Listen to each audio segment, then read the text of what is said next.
Matt's car's going on the dyno here. Matt and Josh on their way down. They stayed in town at the hotel last night. They got on here late last night, helped me get this buttoned up. I was running a little behind this week. Logan's car is gonna be there. He's getting ready to go to Georgia for lights out. So if you remember, Matt had that single 750 up here. Got rid of that, switched over to the Aeromotive 10 gallon per minute pump. What we ended up doing, you know, because yours truly isn't a fabricator, he had two 10s off this thing. So instead of welding on a 16 like I wanted, I just ended up running two -10s under the car to a Y to the pump.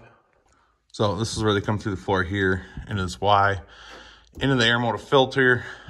This thing is large and expensive, but I didn't want to risk expensive pump getting burned up because we cheaped out on a filter. So into the pump and then out to a -12 feed. That -12 feed runs all the way to the front of the car. Then once it gets up here, we're still running the single set of Bosch 210s, and it will be on E85 today. The fuel system's all buttoned up, and then we also installed shock sensors. So these are from Low Dollar. They also have pretty awesome mounting solutions, which include these shock nuts. So even for a dummy like me that can't fabricate or build a single bracket to save his life, it makes it super easy to install these. So those are done and wired and ready to go. And as long as we were at it, we also added a set of shock sensors in the front of the car too. So same deal. They've got a pretty awesome mounting solution for tubular control arms. Clamp that on and you're done. So as far as power goals go today with Matt's car, I think we're gonna be slightly limited by the turbo, this guy. What we're told, well, what I can confirm looking at it, it's a GT55 88. Supposedly it's a class legal, like 85 deal. I don't know. I think this will be the end of the road though. Probably somewhere around 13, 14 if I had to guess. Overall goal though is to just take this thing 1300. So it's a stock block 6 liter, it's aluminum. It's got stock 317 heads on it, but it has some decent rods in it and some decent pistons. Believe it's still stock crank though. So either way, we're not gonna take it a whole lot further than that.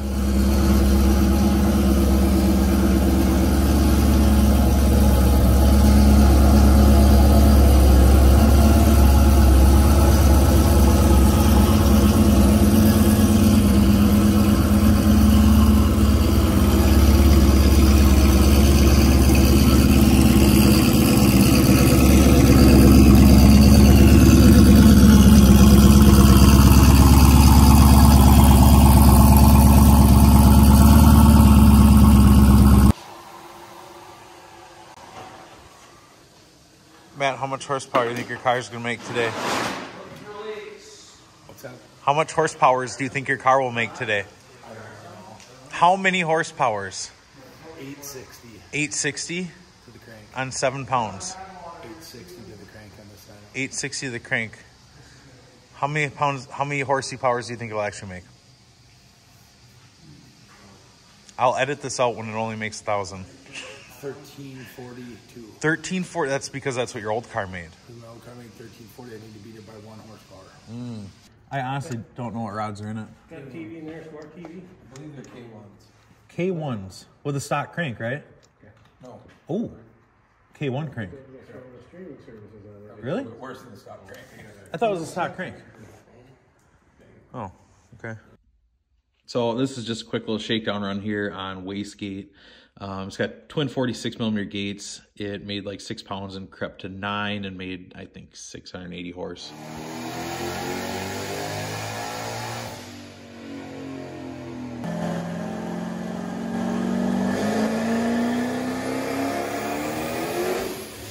The first 3 pulls, the dome pressure says 10. We're commanding 10, but we're making like 26 pounds of boost by like 5,500 RPM.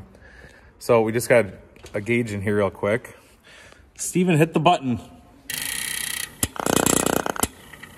Not 10. So what we thought was 10 was 40. So in this scenario, Steven's right, and it was good to have a safety. Verifies that. So we grabbed a Low Dollar. So this, just for reference, that's the old SSI. So we got 100 PSI Low Dollar in here now.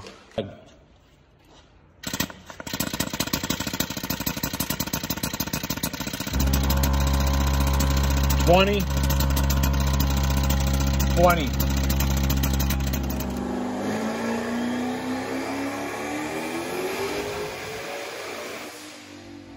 So now at this point, we've successfully made a pull where we commanded 20 on the dome. It made about 21-ish, and it made like 1040, 1050.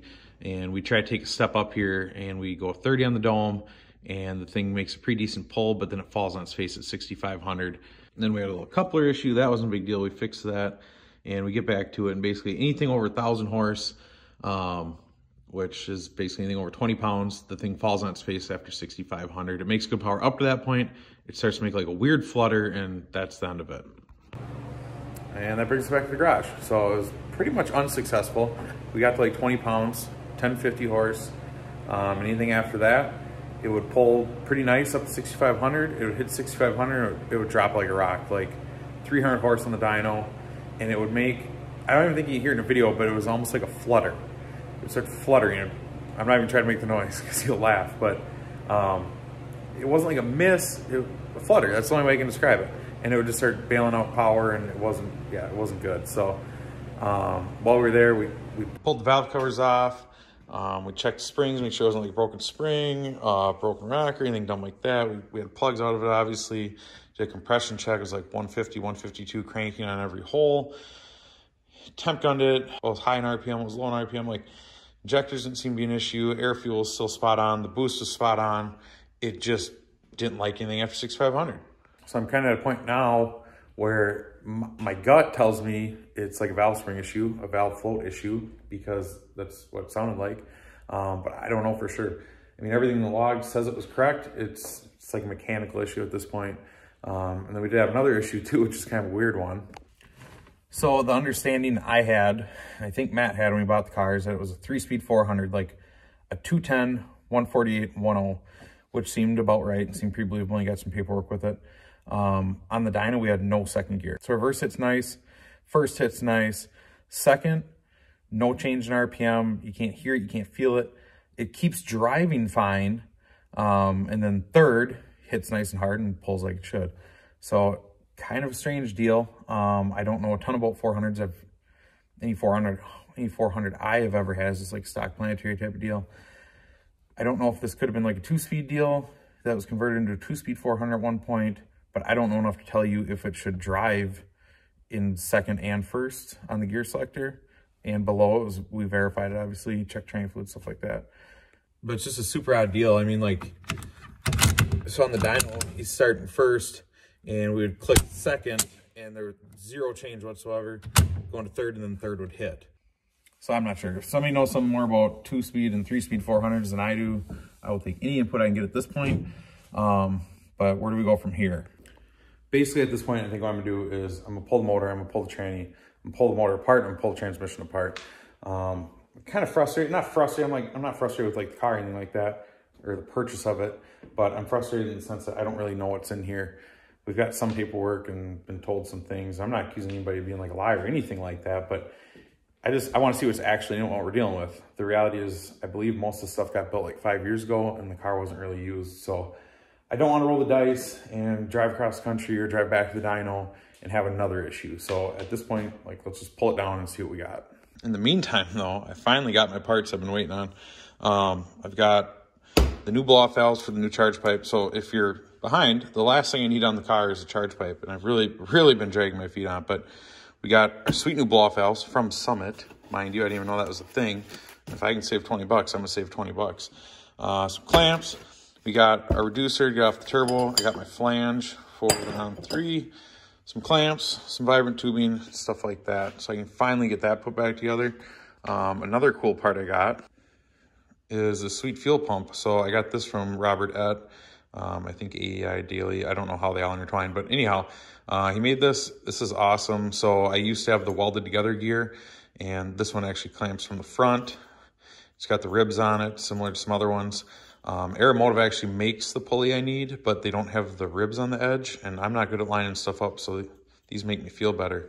So I got this, so the last couple pieces I should have for the Camaro, including the black pump, is here as well. So while I pull this car apart, I'll probably pull the Camaro in and start finishing that up, and hopefully in a couple weeks, these things are ready to go again. So stand by.